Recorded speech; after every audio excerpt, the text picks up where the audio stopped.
Pyeongchang, South Korea, Jamie Anderson struggled for months to add the difficult tricks needed to contend with the women who had started to beat her.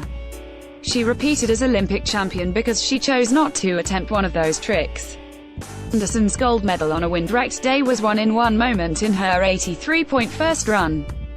After a strong rails section and a backside 540, Anderson geared up for the second jump, where many of the 25 women who dropped before her crashed. The wind gusts blew snow up from the finish corral, creating a dust storm effect. Some riders criticized officials for not postponing the contest to another day. The women's alpine skiing giant slalom was postponed earlier. There was a 75-minute delay before the first run. Today was a matter of luck, said Great Britain's Amy Fuller, one of 15 women unable to crack 50 points in either run. I think it's not the best show of women's slopestyle at all. Anderson was not lucky. She realized this on that second jump. She started to attempt a cab double cork 900 but felt a strong uphill wind as she took off. That's when the experience from Anderson's record 15 X Games medals, plus that Sochi gold, came into play. "We call it putting the parachute out," said longtime boyfriend Tyler Nicholson, a Canadian Olympic rider who cracked open a Molson outside the finish corral. She stopped the rotation. Anderson waved her arms, forcing her body into slow motion for one fewer rotation. She landed and then ended with a frontside 720, the same finisher from her winning run in Sochi.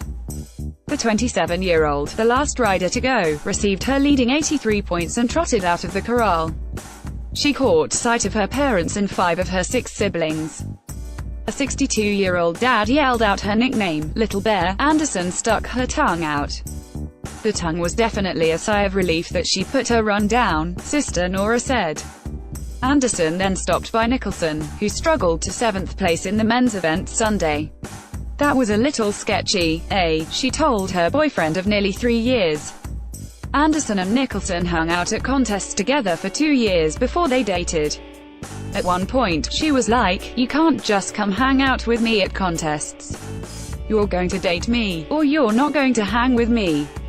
"She's a boss," Nicholson said. They now live together in Whistler, BC. "Jamie, you're in first, don't worry about it."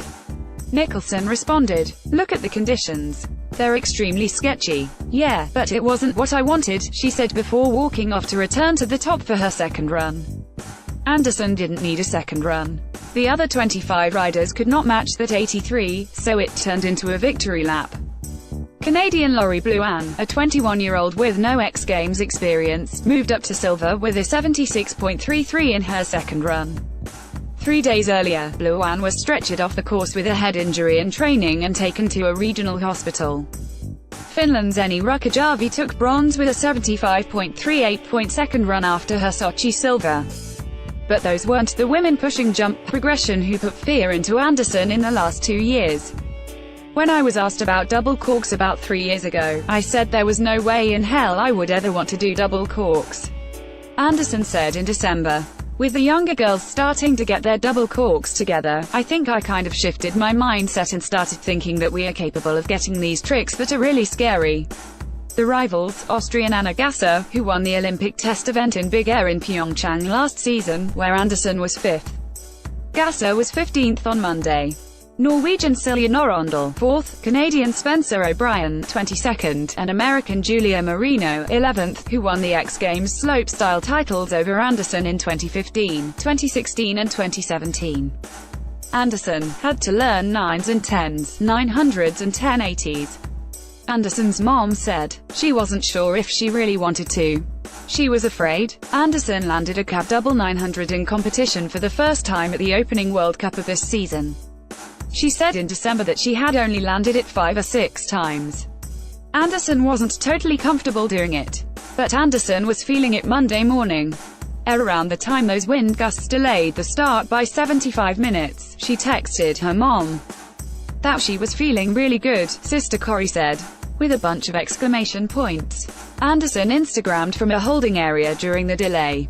She danced to Get Low and Motorsport while wearing an astronaut helmet. "I don't like the anticipation," Anderson said. "I was one of the girls that's like, let's do this. I don't want to wait a couple of days.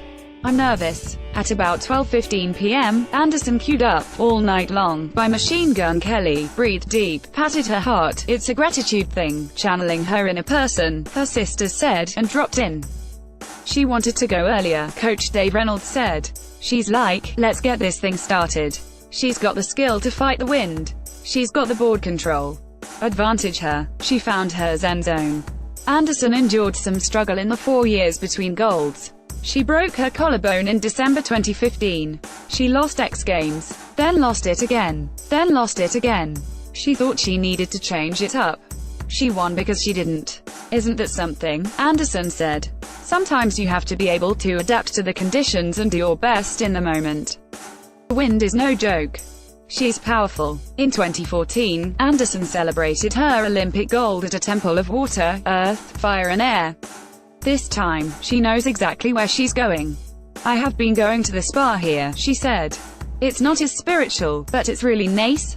Just hot water, steam, sauna. Literally, my body needs it.